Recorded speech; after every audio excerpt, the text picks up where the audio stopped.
కారుణ్య మరణానికి చేరువైన చిట్టి తల్లిని రక్షించింది ఎన్టీవీ. ఆ చిన్నారిపై ప్రసారమైన వరుస కథనాలతో ఏపీ ప్రభుత్వం కదిలింది. చిత్తూరు జిల్లాకు చెందిన 8 నెలల జ్ఞానసాయి లివర్ ట్రాన్స్ప్లాంటేషన్ కు అయ్యే ఖర్చు భరించేందుకు ముందుకొచ్చింది. దీంతో ఎన్టీవీకి కృతజ్ఞతలు తెలిపారు జ్ఞానసాయి పేరెంట్స్.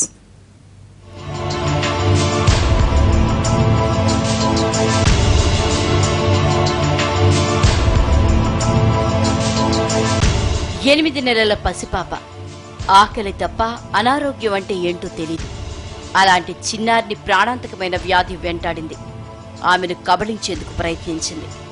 అయితే ఆ మురిపాల పసిపాపను మృత్యువు అంచు నుంచి రక్షించింది ఎన్టీవీ.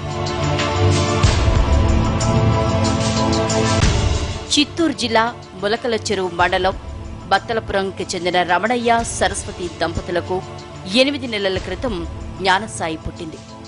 అప్పట్నుంచి చిన్నారిని డిల్మియా అప్రాసియా అనే ఊపిరితిత్తుల వ్యాధి వెంటాడింది. 5 లక్షలు ఖర్చు పెట్టి బెంగళూరులో ఆపరేషన్ చేయించినా ఫలితం లేకపోయింది. దీంతో లివర్ ట్రాన్స్ప్లాంట్ చేయాల్సిందేనని చెప్పారు వైద్యులు.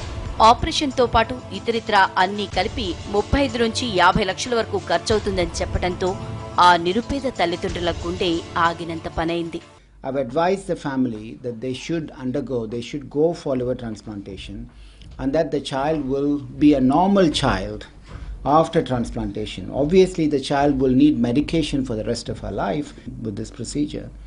And it's very clear when operated on this condition, the child has a greater than 95% chance of making it and having a long life. పొత్తిళ్లలో అల్లాడుతున్న చిట్టి తల్లి అటు చేతిలో చిల్లుగవ్వలేని దీనస్థితి. అప్పటికే అపోసుపో చేసి బిడ్డను రక్షించుకున్న తల్లిదండ్రులు ఇక చేసేది లేక తంబళ్లపల్లి కోర్టు మెట్లెక్కారు. తమ పాపను చంపేందుకు అనుమతి ఇవ్వండి అంటూ పిటిషన్ వేశారు. కారుణ్య మరణానికి అనుమతి ఇవ్వాలి అంటూ చేస్తున్న దరఖాస్తును తిరస్కరించిన న్యాయస్థానం హైకోర్టుకు వెళ్లాలని సూచించింది. మెర్సీ కిల్లింగ్ పిటిషన్ గురించి తెలుసుకున్న ఎన్టీవీ ఆ చిన్నారి గురించి వరుస కథనాల్ని ప్రసారం చేసింది.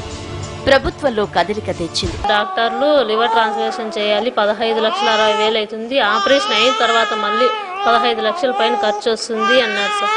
మళ్ళీ అమ్మాయి నైట్ అంతా ఎక్కువ ఏడుస్తూనే ఉంటుంది. ఎప్పుడు పాలు తాగుతానే ఉండాలా, ఏడుస్తూనే ఉంటుంది. అమ్మాయికి నవ్వు ఎక్కువ ఉంటుంది. జాండీస్ వల్ల అంతా ఎక్కువ అయిపోయినాయి. ఆ అమ్మాయి బాధ మేము తట్టుకోలేక అమ్మాయిని చంపేసి మేము చనిపోదామని మేము తమ్మలపల్లి కోర్టు దగ్గరికి వెళ్ళినాము సార్. వెళితే అక్కడ వాళ్ళు తీసుకోలేదు సార్. మీరు తీసుకొని మీరు హైకోర్టు కానీ దీనికి కానీ వెళ్ళండి, సీఎం రిలీఫ్ ఫండ్ కింద కానీ మీరు అట్లా ఇచ్చేయండి అని చెప్పినారు. ఎన్టీవీ కథనాలతో స్పందించిన ఏపీ ప్రభుత్వం ఆపరేషన్ ఇతర ఖర్చులకయ్యే ఖర్చును సీఎం సహాయ నిధి నుంచి అందించడానికి ముందుకొచ్చింది. పాపకు బంగారు జీవితాన్ని అందించడానికి సాయం చేసిన ఎన్టీవీకి కృతజ్ఞతలు తెలిపారు జ్ఞానసాయి తల్లిదండ్రులు.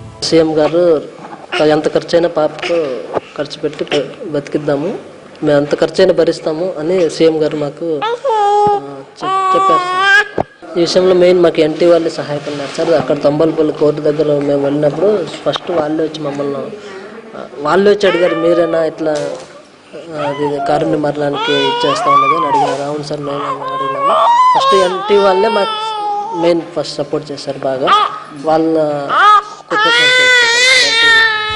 గతంలో కూడా ఇలాగే సామాజిక బాధ్యతతో ప్రసారం చేసిన కథనాలతో ఎన్నో సమస్యలను పరిష్కరించి ఎందరికో జీవితాన్నిచ్చింది ఎన్టీవీ. జ్ఞానసాయి విషయంలో మరోసారి తన బాధ్యతను నిర్వర్తించడం ద్వారా ఆ చిన్నారికి నిండు జీవితాన్ని అందించింది.